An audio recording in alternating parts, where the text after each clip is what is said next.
everyone, Cheri here from The Perfect Planner, back here with another one of our how-to videos. And today I'm going to talk about a new feature in our 2021 planner, and I want to set it up with a story.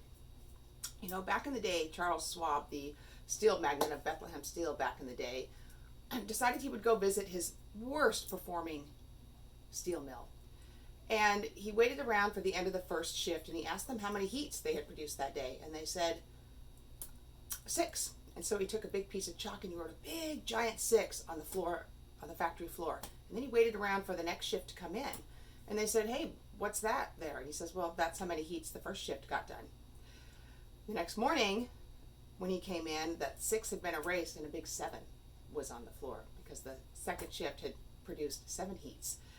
After a few weeks, it was 10. Well, over time, and not too much time, that worst performing steel mill became his best performing, right? What gets measured gets done. And that's a story that I share with my clients. It's also something that I had read long before I became an EOS implementer. I had read that in several books, and so it was funny when that's a story that we end up using to help explain to people, you really do need to measure it if you want to make sure that it's getting done. So you now have your own version of that at the beginning of your planner. So if you had a goal, for example, of you wanted to save some money towards your vacation, a car, a house, or just to save for your retirement, and maybe one of the things that you do is you tend to eat out for lunch a lot.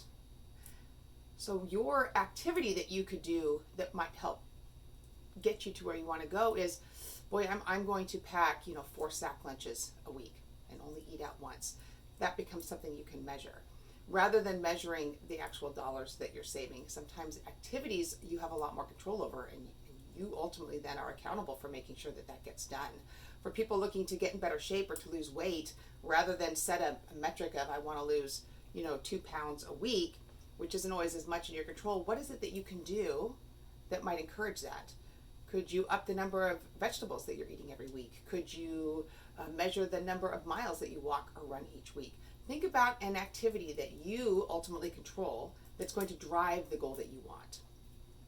For people that are in sales, or maybe you just moved to a brand new area, I have some friends in this situation, and they really need to expand their network. And this year in particular, coming out of COVID, going out to networking events just wasn't even an option. And so they needed to look to LinkedIn to help figure out how to expand their network. So if they know that they have a 20% conversion rate for connection requests that they send out on LinkedIn, maybe they decide, all right, I want to set myself up and have 60 new connection requests every week. That way I'll know I'll have X number of new connections that I can begin to nurture. So think about the activities that you can do on a weekly basis, those leading indicators that are going to ultimately drive those longer term results that you want for your month, your quarter, or your year. All right, remember, what gets measured gets done. Take advantage of that. There's a new one for every quarter in your planner.